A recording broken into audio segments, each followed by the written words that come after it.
Never, ever give up. You can change and you can move around, but never, ever give up. I know people that are very smart.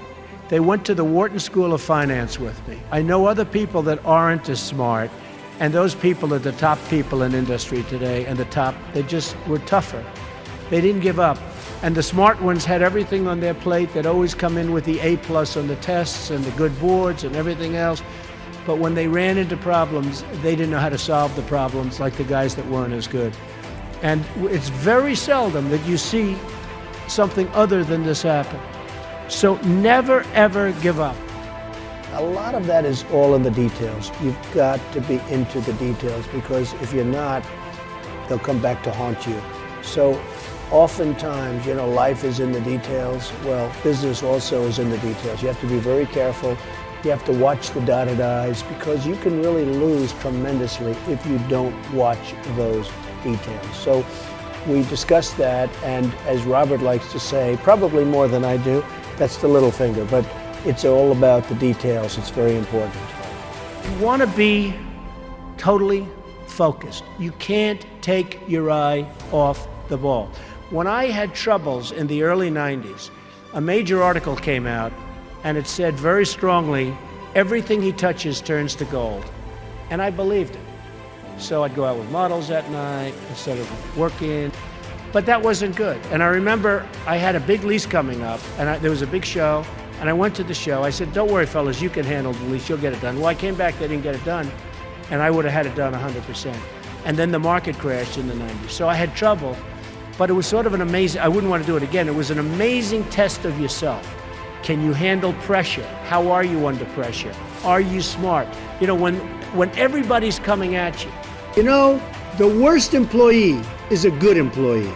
A bad employee is fine because you fire that person right away. A great employee is phenomenal. You want to keep them and cherish them. They're fantastic. But a good employee, you never sort of fire them, but they never lead you to the next level. They just keep their job. They're sort of too good to be fired, but they're not good enough. You're never going to do great.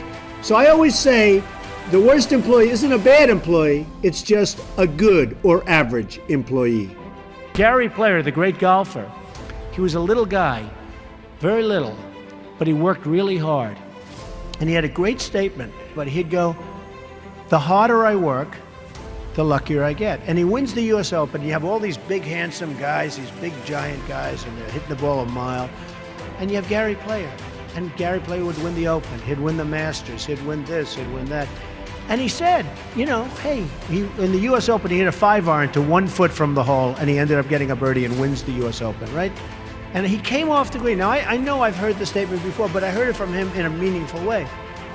They said, what do you think, Gary? What is it? He said, all I know is I've been working very hard, and the harder I work, the luckier I get. I thought it was an amazing statement.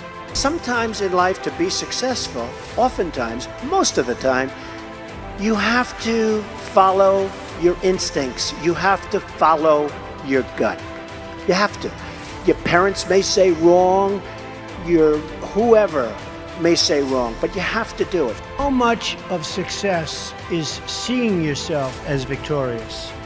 You have to see yourself. You have to really believe in yourself. And sometimes it's hard. You've had failures, you've had weaknesses, you've had other things. You have to see yourself as a one-man band. Don't rely too much on other people, because they'll let you down. You have to see yourself as victorious. And to be a winner, you have to think like a winner. If you don't think like a winner, it's just never going to happen. Many people have been asking about my desk and the fact that I have so many papers on my desk. It's actually very neat. I know where everything is, but if you look around, there's a lot of stuff. The fact is, I'm busy. I always notice that busy people that are very successful in many cases, have a lot going on their desk. I have papers from deals, I have papers from just about everything. I like to read up on things, I like to study what I'm doing. So therefore, you have a lot of action going on in your office. Now, some of the writers, some of the ones that aren't so smart, they talk about the desk negatively. They say, oh, isn't it terrible? Trump has so many papers on his desk. Let's analyze everything on the desk. And they do the best and they fail.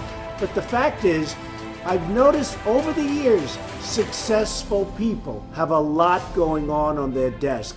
My desk is in my office. My desk is a very important part of me. And frankly, it's a very important part of my success. Everything I do comes right through this desk. So if it's not perfectly neat, if there's a lot of action, I think that's okay. I actually think that's a good thing. You have to love what you do. And I'm not going to go over that long, but it solves a lot of problems. Because when you love what you do, when you really love what you do, you work harder.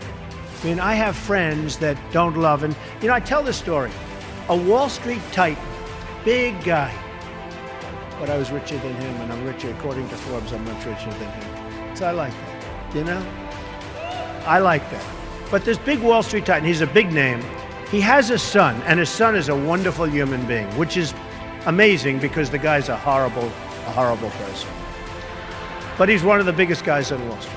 So he wants his son, Alex. I'm going to use the name Alex. It's not his name, but I don't want to get this guy in any more trouble with his father than he already is.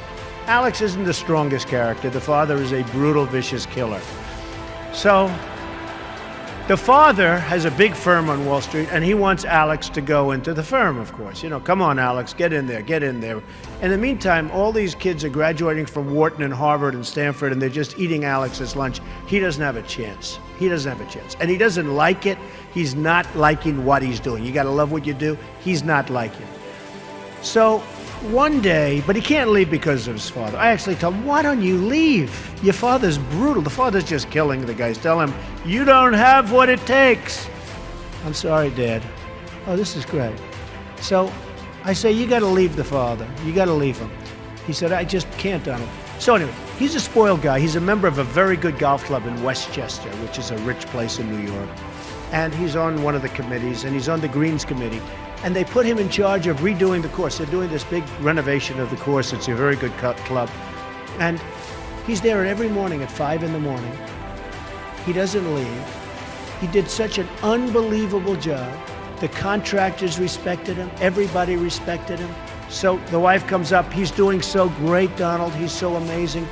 And they give him an honor. And this is a tough group of people that have this club. You know, they're club members and they're difficult. They gave him an honor. The club came in under budget, faster by 2 months. He did an unbelievable job, and the quality of the work was 10 times what they ever anticipated. So they gave him a medal. I said, you know, Alex, you ought to go and do this for a living. You ought to be a builder, whether it's houses or clubs or golf courses, renovation or this. Oh, my father would go crazy. He'd never let me do it. So Alex went back to Wall Street, where he was miserable, and a year later he quit. And he started doing renovations of houses and clubs and different things. And he's doing great. So you've got to love what you do.